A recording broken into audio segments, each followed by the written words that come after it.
Soomaaliya waxay ahayd Soomaaliya way burburtay qabiil bay u kala go'day gobol bay u kala go'day sidii loo burburayna wax la isaga yimi oo dastuuriya oo meel maray ama Soomaali ku wada kalsoontay lama arag shirka Jabuuti waxaan leenahay anagu haddaan nahay Soomaaliya Sanaag iyo Cayn odayaasheedii wax garadkeedii idinku ma tilaysaa ma jirto Somaliland ma yihin ma aqoonsanin waxba lama dhisan sharciga islaamku ma naga dhaxeeya wax kale oo naga dhaxeeya ma jiro dastuurka naga dhaxayn talada naga dhaxayn maamulka naga dhaxayn waxaan isugu nimid caawaanu qaybsanayna ma jirto waxa meelaha naga hadaada nin shaqo taga oo iskii shaqo loo siiyo oo reehebel ma shaqaysadee maanta waxaa la eegayay dadka wixii isku danay israacaan mar haddaanan waxba naga dhaxayn oo dastuur iyo sharci iyo maamulsoona naga dhaxayn nama matelaan masiirka iyaga annagaa leh talada annagaa leh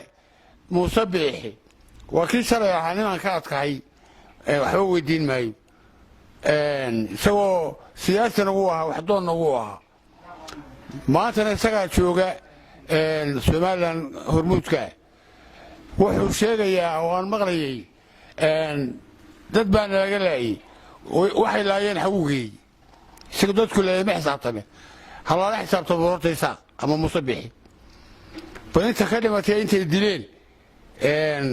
gaboosfalkay ku sameeyeen intii burburkii waxayd keliya waqooyigtay ka dhigeen kalshaale waxay ka sameeyeen Sooliyo xudun iyo nugaal waxay ka sameeyeen Muuse Biixi ma xisaabtamin xisaabaa loo baahan yahay Soomaalina way isu wada dishay hadduu dowladnimo iyo dan Soomaaliyeed rabana hadhiga wixii dhintay waa dhinteene ha ka samro oo hadda warqadaas la isugu yimaado warqad xaashacad hadduusan rabo xisaab doonayana warna lala xisaabtamo isaga darac lagu yeelanayaa taana intaasaan leeyahay waxaan leeyahay tulliima naga dhaxayso waanu isdhalay saaq laakiin dowladnimo nagama dhaxayso maamulna nagama dhaxeeyo hurgumadii iyo xabadiina dhex martana weli way iska taalaaba shalay baa rag lagu leenayay taleex soonaheeda oo aarsi iyo waxay sameeyeen loo leenayay nabadnimo ma taalo horta maxamed cabdilaahi farajana waxaan leeyahay madaxweyne Soomaaliyeed baa tahay wax badan baa dulmi sameysay oo annaga dulmi naga gashay Soomaaliya Sanaag iyo Cayn baa dulmi ka gashay waa maamul weyn waa dal weyn waa gobol weyn waxa waxa ogtay ma jirto Muuse Biixi baa iskaga gurgurtaysa oo aadna raacinaysa war kuma jiro maniin hanugu gafinadeer abta hanugu gafin madaxweyne Soomaaliyeed baa tahay waanu ku saboorsannahay shanta gees waa saboorsannahay calanka buluuga waa saboorsannahay dowlad Soomaaliyeed waa saboorsannahay laakiin maamul goboleed yaro meel wareegaya oo bismillahir rahmaanir rahiim hadalka nin yarina ma wada dhamayn nin ka aamusayna isaguna waa si lamida horta halkan anagu waxaan maanta ka salaamaynaa Soomaali oo dhan oo midnimadeeda aan ugu ducaynaynaa Ilaahay inuu Soomaali israaciyo annaguna gaar ahaan gartayaanu hadlaynaaye waxaanu iskaga midnahay inaan Sooliyo Sanaag iyo Cayn shirka Jabuuti cid nagu meteshaa aanay naga joogin maamulkana sida odayaashaasi sheegeen baanu isku raacsannahay inaan cid nagu meteshaa jirin waxba lama dhisan wax lama leeyin dad Soomaaliland isaga shaqo tagay mooyaane waliba inta uu shaqo tagtayna in iyaga sida ay rabto ugu shaqaysa bay shaqaaleeyaan oo shaqada ugu xumbaasasa sida kaleeto marka la yiraahdo waxaad isku tihiin la isku kaxaya la yiraahdo waxbaad wada leedihiin waxa wada lahaanshu waxa weeye Somaliland marka la yiraahdo gobolada waqooyi la eego Somaliland hadde waa arin reer ku suntan oo si awr dhinac ka raran weeye marka gobolada waqooyi la eego waa 5 gobol iyo 18 degmo 18 degmo harti wuxuu leeyahay 7 inta kalena waxa la ciise iyo gadabiirsay na 3 bay leeyihiin isaaq waxa uu soo hadha 7 degmo marka wax la qaybsanayo horta waa sidaa iyadoo sidaa tahay bal hadda waxay ka cawdaan inay yiraahdaan dawladdii hore dulmi baanu ku qabnay oo ku diidanayn bal iyagu hadeer maxay sameeyeen madaxweynaha yaale ku xigeenka yaale 3 xusbi qaran yaale 3 taliye ciidan yaale wasiirada yaale waxa weeye sidaas horta waxa qeexaysa inaan waxba naga dhaxayn sida ay wax u haystaanba haddaan wax wada leenahay dee waxbaan saamo inta ma yeelanay 7 degmo ayana leeyahay anaguna 7 aan leenahay inta ma yeesheen haddaan wax wada qaybsan wax la qaybto naga dhaxayso marka waxa weeye arinta kaleetana dee cid waliba way og tahay sida wax yihiin annagu had iyo goraale waxaanu jecelahay in Soomaaliya hagaagto marka Soomaaliya waanu u ducaynaa Ilaahu midnimada Soomaaliya isu ka yeeshay maanta wax kasta way idinku metelayna idinka yeeli mayno shirkana cid nagu metashaa ma jiro Soomaaliya sanaag iyo caynna sida odayadu sheegeen waxaanu nahay dad jira iyo dal jiraba Soomaalinimaanu doonaynaa marka idina alxamdulillah maanta Soomaalinimada ku soo dhawaado Soomaali dhinaca ka raaco cadaalad xumo waxa intaas fasheen ba fashee waxa la yiraahdaa baalinin baxay mana wadooran nin bay yirina ma wadooran baalin nin maxay hay ka taginaha marka nin baalinin yariyayna ma wadooran nin maxaan ku raadayay ka tagina kaba wada tagin baalini horta daarinta waxa weeye si kaliya aniga igu ahayd anigu waxaan ka hadlayaa waxa weeye Soomaalidu waxa fiican xaqiiqada hadii laga tago wixii maxaan ku laga hadlaa waxa weeye waxay noqonayaan wax xaqiiqada ka fog Soomaaliya waxa weeye waxay ahayd dawlad bay ahayd qaran bay ahayd sharaf bay lahayd waa la ogaa jabhadaha hadeer taagan ayaa ku kacay wax allaale waxaan baaba iyo burburayn jirin nimaan la dilin iyo nimaan hoogin sibiil walba noqotay waxaan ku raadayay nimankii jabhadaha ee dawladda naga riday taaniskoodii wuxuu ahaa mar hadii maxaan ku raadayay oo meesha ka baxdo dawladda ka baxdo iyagu qabsadaan inay wax dhistaan bay ahayd horta yaa la eedaynaya tan kale aniga waxa aan la yaabanahay gobolladan waqooyi hadda kule nimanka maxaan ku raadayay Soomaaliland anagu waxaan naqaanay Soomaaliya labay ahayd waxa la yiri jiray Nadarayn Soodarayn Suudiya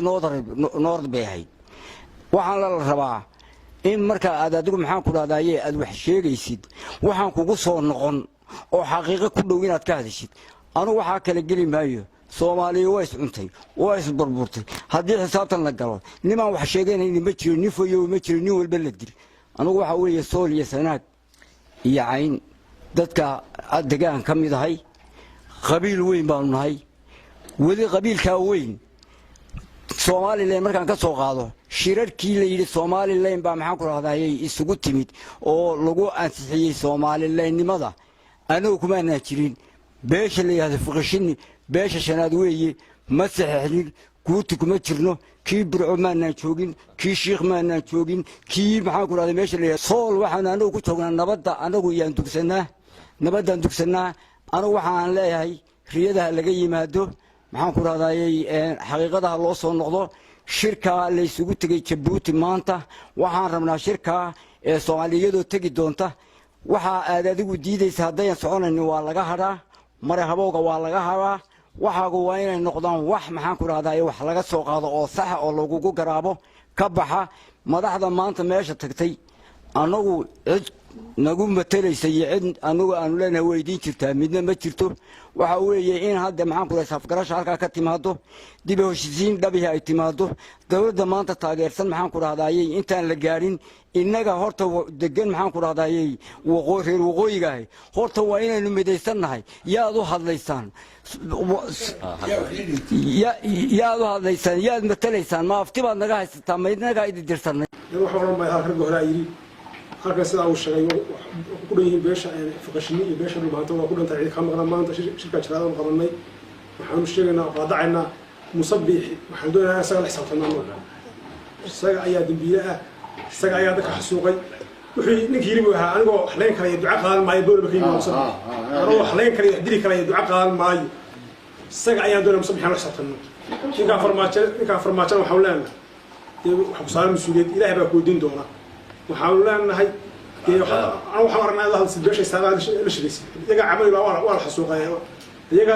la shaqaysay waa gaar oo waa beel waxaa laisku yidhahdaa shanta qabiil ee diga waqooyi shantii qabiilna kuma dhamma ma jooga fuqashini ma jooga dhulmaanti ma jooga samaroon ma jooga ciise ma jooga warsangeli isaaqunbaa la shaqaysta waanu qaadacnay shirkaa kuma kalsoonin ragga xildhibaanada xamar fadhiya ee ka aamusan waxaa leeyahay halka maanta halkaan ku hayna waa hadalkiinii waxaa loo baahnaa in xildhibaanada xamar eena matalaan masiirka ummadda matalaan ka hadlaan laba xildhibaan oo galmudug matalaya laga fadhiisan laaya tobanbaa ku joogta xildhibaanada xamar jooga waanu cambaaranaynaa mar dambana waxaa leenahay xildhibaanada raxmaan raxiim oo sida caaqilku khadar uu sheegay oo iga horreeyay hadalka maamulka Somaliland madaxweynaha Soomaaliya waxaan leenahay arinta gobolada iyada lagu gorgortamayo waxyaabihii ay saaqdiideen maanta anagu qaadan mayno iyo dawladda Soomaaliya horay ugu baabiyeen oo ay dagaal kula galeen marka wixii ayagu diideen anaguna yeelimeyn anagana cid nagu metelaysaa ma jirto masiirka ummadayada gobolka iyaga iyo gobolada Soomaaliya Sanaag iyo Caynanaga iskale madaxweyne adiguna maamul gobolaysiga gobolo badan oo naga yaryar baad maamul uga samaysay dan hoosna uma adeegin iyadoo aad waliba deegaankan aad ka soo jeeday oo wiil abtilo yahay marka aad baan uga qaadacsanahay masiirka iyagana Muuse iyo Isaaq gacanta kuma hayo marnaba yeelimayno haddaanu nahay bulshada gobolka Sool Sanaag iyo Cayn hadalkana odayaasha way iga dambeyn doona marka masiirka iyaga annaga leh cid laga hadlayana waa odayaasha iyo waxgaradka iyaga meel aanu annaga Isaaq wax ku qaybsanayna ma jirto oo aanu ku wada hadalay cidina nagu matalimayso waa ka baxay bismillaahir rahmaanir rahiim halkan maanta isugu yimid magaalada Laascaanood dhalinyaradii oqaashii iyo waxgaradkii gobolka Sool waxaan rabnaa inaan ku hadalno wada hadal ka socda dalka Djibouti ee la yiri waxa ku wada hadlaya Soomaaliya iyo Somaliland ka gobol ahaan anagu Sool ahaan wada hadalladaas waanu qaadacsanahay wax dan ah oo noogu jiraan ma jiro haddii aanu nahay gobolada Sool Sanaag iyo Cayn waanu ka soo horjeednaa madaxweynaha dawladda Soomaaliya Maxamed Cabdullaahi Farmaajo waxaan leenahay inta aad qabiil la hadlaysid ummadda Soomaaliyeed maanta waxay u baahan tahay horumar xaalad adag budal ku jira Somaliland anagu ka gobol ahaan ma aaminsanin mana ka shaqeyso gobolka Sool dad Soomaaliyeed baanu nahay wada hadalladaasna cid noo matalayso noogu jirtaa ma jirto waanu qaadacsanahay mana ogolin assalaamu calaykum waraxmatullaahi wabarakaatuh haddaanu nahay gobolada SSC waxaanu nahay dad micnuhu aan ka yarin gobolada dalka intiisa kale marka waxa weeyaan meesha haddaanu nahay gobolada waxaanu ku xisaabtamaynaa inaanu nahay maamul gaar oo khaatimo la yiraahdo